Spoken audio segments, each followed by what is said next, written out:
হবে সাধারণ জন্য যে আসবে তাকে একসাথে সবাই যে দূরে দূরে মারতে হবে সেই যে দলের হবে হোক তাকে ধরে বাজার সিন্ডিকেট ভাঙতে হবে।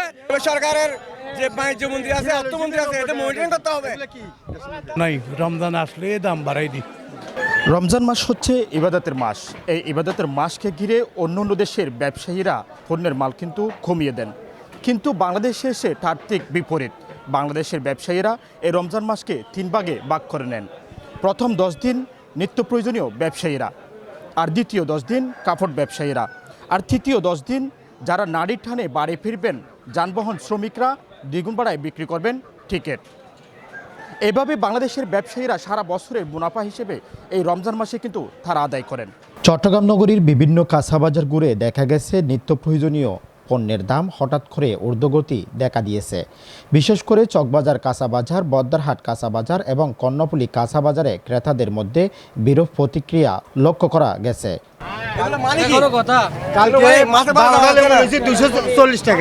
সরকারের যে বাণিজ্য মন্ত্রী আছে অর্থমন্ত্রী আছে এটা মনিটরিং করতে হবে। তাহলে আমি মন্ত্রী বাইলে হলে হবে না তো, আমি আমার বিজেপিতে পুলিশ ধরব, আমার বিজেপিতে বডিগার্ড ধরব, এগুলো লাভ নাই তো।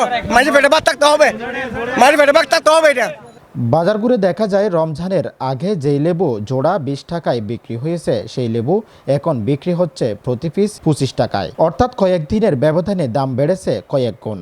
একইভাবে কাঁচামরিচের দামও অস্বাভাবিক বৃদ্ধি পেয়েছে। আগে যেখানে কেজি প্রতি 60 থেকে 70 টাকায় বিক্রি হচ্ছিল, বর্তমানে তা বেড়ে দাঁড়িয়েছে 130 টাকায়। গাছটা দেখছেন, আপনার গাছ দেখেন না, আপনি গাছ দেখেন না, আপনি গাছ দেখেন না। আগে আজকে গাছও না নি আগে তো গেল বুঝি না, আজকে লেমু নাই, লেমু ইয়াছি যে শেষ তো না এনে তা বাগানওয়ালা তো আর বাতি আনি বাতি বেচে তো গোড়া ধরে আগে ধরে টানি করে ফাটি নিত না আর হইল আগা। হ্যাঁ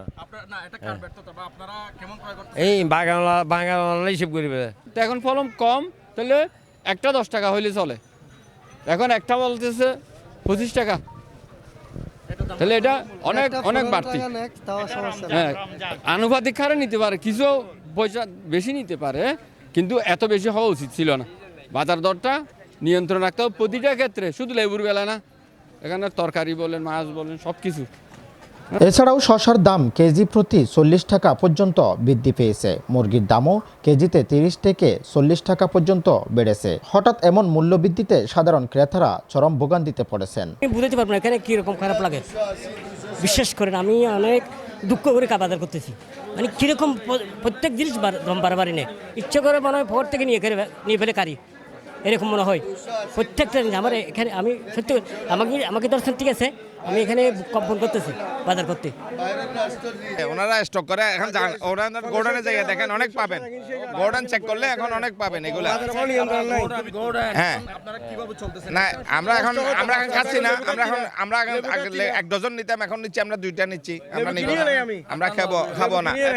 লেবু 60 টাকা বলে, লেবু খাবো না। স্টক করে রাখছে, আরে চতুর্দিকে চারিদিকে গোডাউনের ভিতরে জাম স্টক, এগুলো তল্লাশি করে না, এমনি বলে কিন্তু তল্লাশি করে না, এখানে বিনিময়ে বুঝাকে চলছে।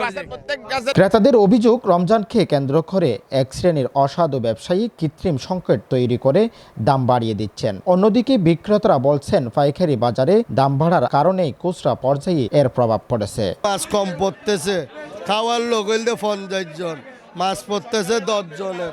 যেভাবে আমরা ওখানে কিনে আনে যেভাবে বিক্রি করতেছি সীমিতভাবে ওদের দাম ছিল, এখনও তো সীমিতভাবে দাম বাড়েনি।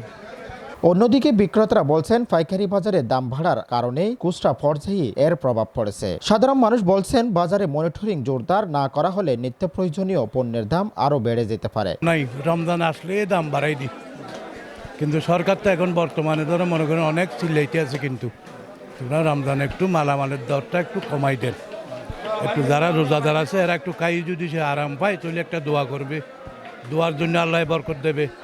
কিন্তু ওইরকম কিন্তু আমাদের ব্যবসায়ীরা তো মনে করেন এগুলো ভাবতেছে না, কিন্তু এরা রমজান 1 মাসে যদি লাভ কম করলে বিরাট কিছু হারাই দেবে, ওইরকম করতেছে। তারা সংশ্লিষ্ট প্রশাসনে দ্রুত হস্তক্ষেপ কামনা করেছেন, যাতে রমজান মাসে সাধারণ মানুষ স্বস্তিতে কেনাকাটা করতে পারেন। Jamal Uddin Zahed, news desk, Chittagong.